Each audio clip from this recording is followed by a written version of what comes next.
नमस्कार, आप देख रहे हैं आज तक। आपके साथ मैं हूं सईद अंसारी। 7 बजे के इस बुलेटिन की शुरुआत हम कर रहे हैं बीजेपी की नई महत्वाकांक्षा वाली खबर से। ओडिशा के भुवनेश्वर में बीजेपी की राष्ट्रीय कार्यकारिणी की बैठक चल रही है। हिस्सा लेने के लिए प्रधानमंत्री नरेंद्र मोदी भी पहुंचे और एयरपोर्ट से कार्यक्रम स्थल तक पूरा मंजर जबरदस्त रहा। मोदी के मिशन 2019 की रणनीति की नींव यहीं से रखी जाएगी।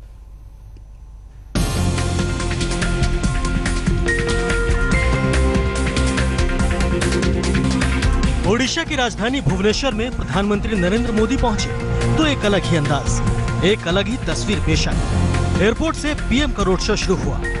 ऐसा लगा कि नजारा उत्तर भारत के किसी शहर का है, लेकिन जनसैलाब प्रधानमंत्री के स्वागत के लिए भुवनेश्वर के सड़कों पर उतर आया था। एयरपोर्ट से जयदेव विहार मैदान तक मोदी काली गाड़ी में सवार होकर लोगों का अभिवादन स्वीकार करते हुए आगे बढ़ते रहे। सड़क के दोनों ओर समर्थकों का हुजूम मोदी मोदी के नारे लगा रहा था।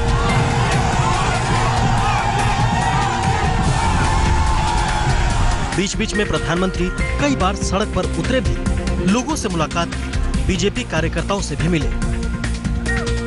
प्रधानमंत्री का काफिला जो है वो जादवपुर में आ गया है। आप देखिए प्रधानमंत्री जो है वो बैठे हुए हैं कार के अंदर और अब जादवपुर में प्रधानमंत्री जो है वो उतरेंगे और लोगों से रूबरू होंगे।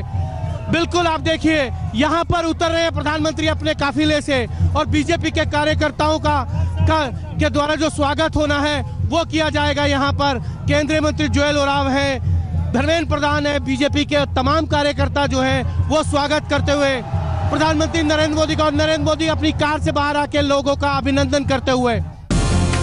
बीच में मोदी राजभवन भी पहुंचे, लेकिन फिर से जयदेव विहार मैदान के लिए रोड शो के साथ निकल पड़े। अपने प्रधानमंत्री की अपने राज्य में मौजूदगी से बीजेपी के नेता भी गदगद थे।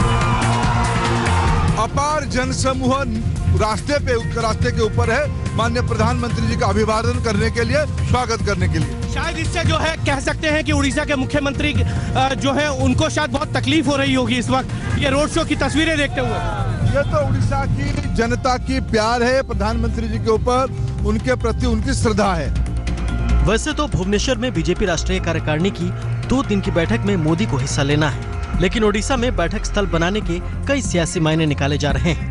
13 राज्यों में इस वक्त बीजेपी की सरकार है और कोशिश है कि यह आंकड़ा लगातार बढ़ता जाए। हाल में ओडिशा के स्थानीय निकाय चुनाव में बीजेपी को अच्छी खासी सफलता हाथ लगी है। पश्चिम बंगाल के उपचुनाव में भी बीजेपी का वोट प्रतिशत बढ़ा है। उत्तर पूर्व के राज्यों में भी बीजेपी का दबदबा बढ़ा है।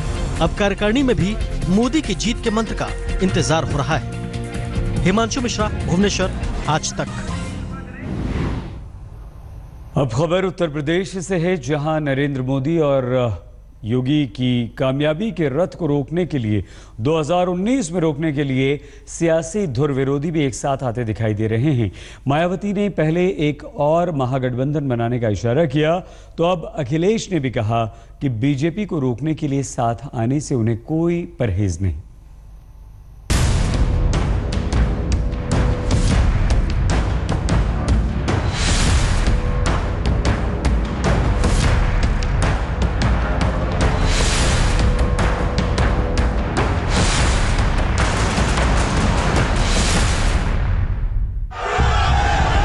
दो 2014 में पहले लोकसभा चुनाव, फिर 2017 में विधानसभा चुनाव में उत्तर प्रदेश में बीजेपी की प्रचंड लहर में जब पूरा विपक्ष तिनका तिनका बिखर गया तो उन्हें एक नई सियासी रणनीति का ख्याल आया। 2017 की जंग तो हाथ से निकल गई, लेकिन 2019 लोकसभा चुनाव में बीजेपी के विजय रथ को रोकने के लिए 2 विरोधी भी अब हाथ मिलाने के लिए तैयार होते दिखाई दे रहे हैं। योगी की जीत ने विपक्षी दलों को करीब ला दिया है। पहले मायावती ने उपाय सुझाया, जिससे अखिलेश ने इत्तेफाक जताया। अपने देश के लोकतंत्र को बचाने के लिए बीजेपी व ईवीएम की गड़बड़ी के विरुद्ध किए जा रहे संघर्ष में यदि बीजेपी विरोधी पार्टियां भी हमारे साथ आना चाहेंगी तो उनके साथ भी अब हमें हाथ मिलाने में कोई परहेज नहीं होगा। कोई न कोई ऐसा गठबंधन हो, रास्ता निकले, हम तो हर एक का स्वागत करने वाले लोग हैं। हमने पहले भी स्वागत किया था, तब भी बहुत बड़ी खबर निकली थी क्योंकि परिणाम उस समय नहीं आया था। तब भी बड़ी खबर निकल गई थी। हम तो अब भी तैयार हैं। मोदी लहर में मिली करारी हार ने उत्तर प्रदेश के दो कट्टर विरोधी विचारधाराओं को एक मंच पर आने के लिए मजबूर कर दिया है। कल तक एक दूसरे को कोसने वाले अखिलेश और मायावती को आज एक दूसरे से हाथ मिलाने में कोई गुरेज नहीं है। कमाल देखिए कि मायावती को दुश्मन मानने वाले आजम खान को भी बहन जी की सियासी चक्रव्यूह भान 2019 में मोदी के मिशन को डिरेल करने के लिए महागठबंधन की कवायद में दूसरे विरोधियों को भी अपना सियासी करियर सुरक्षित दिखाई देने लगा है।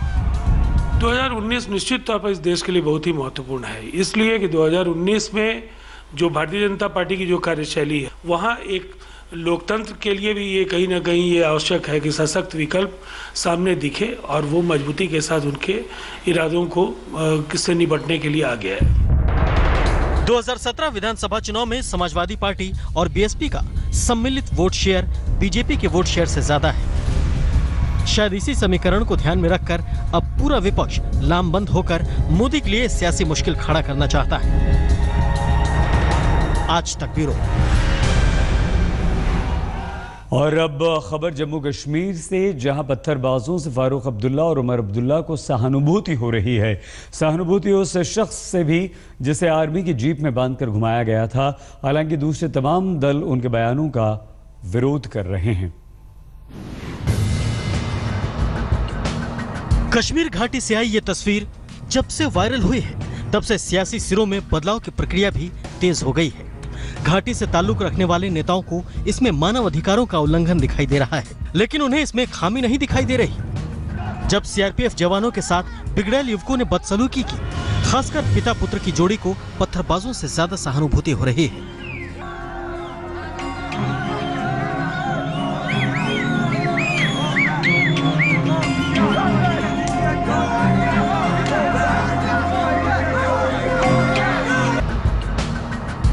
हालांकि महबूबा मुफ्ती मुख्यमंत्री हैं, लिहाजा उन्होंने खुलकर आर्मी जीप में बंधे शख्स मामले को पूरी तरह से गलत तो नहीं बताया, लेकिन ये जरूर कहा कि मामले की हकीकत जानना जरूरी है। वैसे फिर से ताजा सांसद बने फारूक अब्दुल्ला की बातों पर हर कोई आग बबूला जरूर है।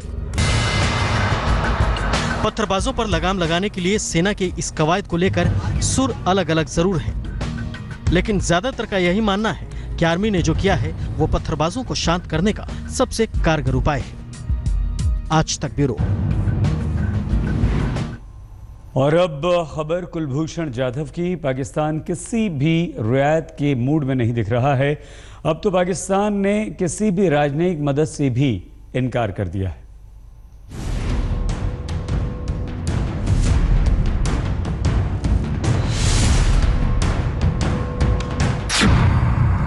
कुलभूषण पर भारत का कड़ा रुख। पाकिस्तान के साथ हर तरह की बातचीत बंद। पाकिस्तान का एक और सफेद झूठ। रॉ के 3 एजेंट पकड़ने का किया दावा। इंटरनेशनल मापदंडों को दरकिनार कर कुलभूषण जाधव को सजा देना पाकिस्तान को बहुत महंगा पड़ सकता है। भारत ने कुलभूषण मामले में अपना रुख सख्त कर लिया है और पाकिस्तान को पूरी तरह से घेरने की तैयारी कर ली है। भारत ने पाकिस्तान के साथ हर स्तर की बातचीत बंद करने का फैसला किया है। भारत सरकार ने समुद्री सुरक्षा को लेकर पाकिस्तान के साथ 17 अप्रैल को होने वाली वार्ता को भी रद्द कर दिया है। इसके साथ ही भारत ने पाकिस्तान को सीधे तौर पर अवगत करा दिया कि वो पाकिस्तान मैरीटाइम सिक्योरिटी एजेंसी के प्रतिनिधिमंडल की मेजबानी करने को कतई तैयार नहीं। ये प्रतिनिधिमंडल रविवार को भारत आने वाला है। We are taking our own action. I don't want to detail anything. दूसरी ओर शुक्रवार को पाकिस्तान में भारतीय उच्चायुक्त ने पाकिस्तानी विदेश सचिव से मुलाकात की और पाकिस्तान से अपील की कि वो कुलभूषण से भारतीय राजनयिक को मुलाकात करने की इजाजत दे, लेकिन पाक ने इस अपील को खारिज कर दिया। इतना ही नहीं, पाकिस्तान ने 3 और नागरिकों को पकड़कर उन पर रॉ का एजेंट होने का इल्जाम लगाया है।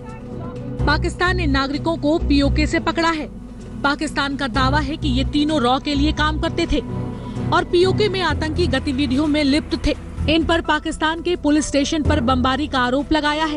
इतना ही नहीं, पाकिस्तान का कहना है कि लोगों ने आतंकी गतिविधियों में लिप्त होने की बात कबूल कर ली है।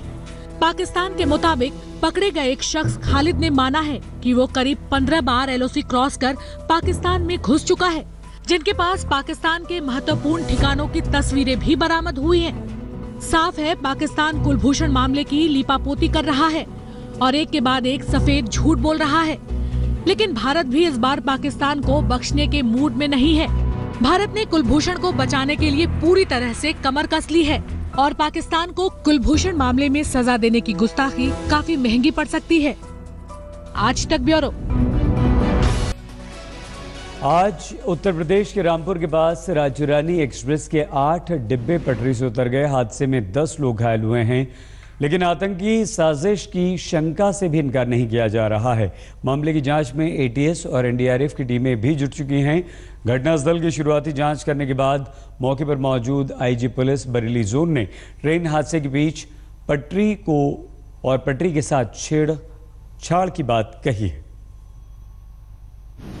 मेरठ लखनऊ इंटरसिटी एक्सप्रेस के 8 डिब्बे उतरने के बाद कई घंटे बीत चुके हैं, लेकिन पटरियों से उन डिब्बों को, उन कोचेस को दूर किया जा चुका है। आप साफ तौर पर देख सकते हैं युद्ध स्तर पर जो रेलवे के कर्मचारी हैं वो काम कर रहे हैं। नई पटरियों को यहाँ पर मरम्मत का काम शुरू हो गया है, लेकिन काफ़ी वक्त लग सकता है और इस पूरे मामले को सही होने में, पूरे पटरियों को सही होने में। लेकिन इतना ज़रूर है, एटीएस के जो तमाम अधिकारी समेत जो अलग अलग एजेंसियां थी वो मौके पर पहुंची। यहां से उन्होंने अलग अलग तौर पर एविडेंस उठाए और सारे एविडेंस को जांच के लिए भेज दिया है। लेकिन इस खास एरिया में अलग अलग जगहों पर ट्रैक्स का अलग अलग टूटना किसी साजिश की तरफ इशारा करता है। यही वजह है कि अलग अलग कोणों से इस पूरे मामले की जाँच चल रही है।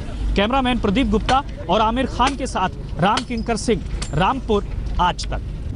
यह खबर दिल्ली से है, जहां एक महिला वकील की पिटाई का वीडियो सामने आया है। पिटाई करने वाली मां बेटी हैं। दरअसल मां बेटी पड़ोसी वकील के अतिक्रमण के खिलाफ की गई शिकायत से काफी गुस्से में थी और कल घर के बाहर ही मां और बेटी ने महिला वकील अनु जैन की जबरदस्त पिटाई कर दी। बेटी के हाथ में 2-2 डंडे थे, जिससे लगातार वो वकील की पिटाई कर रही थी। लेकिन हैरानी की बात यह है कि वकील को बचाने कोई भी नहीं आया। वकील का बेटा इतना डर गया कि घर में छिपकर वीडियो बनाने लगा। ये घटना दिल्ली के रोहिणी इलाके की। पिटाई का वीडियो सामने आने के बाद पुलिस ने मां बेटी दोनों को गिरफ्तार कर लिया। इस लेडी ने इतनी अति कर दी कि जब भी एमसीडी वाले आते इसकी सीढ़ी बना लेती, ढेटी थी, इसकी सीढ़ी टूटती। उसके बाद फिर जिस दिन एमसीडी वाले आते मेरे साथ खूब झगड़ा करती, खूब गालियां देती कि तेरे को, अब मैं मुंह से नहीं कैमरे के सामने गालियां निकाल सकती जो ये देती थी, लेकिन इसने इतनी गंदी गंदी गालियां दी। मेरे घर कोई भी एडवोकेट आता कहती इसको बलात्कार केस में फंसाऊंगी, पोक्सो में फंसाऊंगी। मैंने इन जैसे जैसे जो भी ये करती मैंने थाने में हर चीज़ की कंप्लेन दी, लेकिन थाने वाले आके मुझे ये कहते मैडम अगर वो सीढ़ियाँ बना रही है घर के बाहर तो बनाने दो। थाने वाले खुद ये कह के जाते, कहते यहाँ तो सबके यहाँ इंक्रोचमेंट है, आपको क्या पड़े। इस बुलेटिन में फिलहाल इतना ही। आप कीजिए बस थोड़ा सा इंतजार। हमारे स्पोर्ट्स एडिटर विक्रांत गुप्ता अपने क्रिकेट एक्सपर्ट्स के साथ बस अब से कुछ ही पलों में आपके साथ होंगे और आपको बताएंगे कैसे कोलकाता पहुंचा नंबर 1, जीत का पूरा विश्लेषण। देखते रहिए आज तक।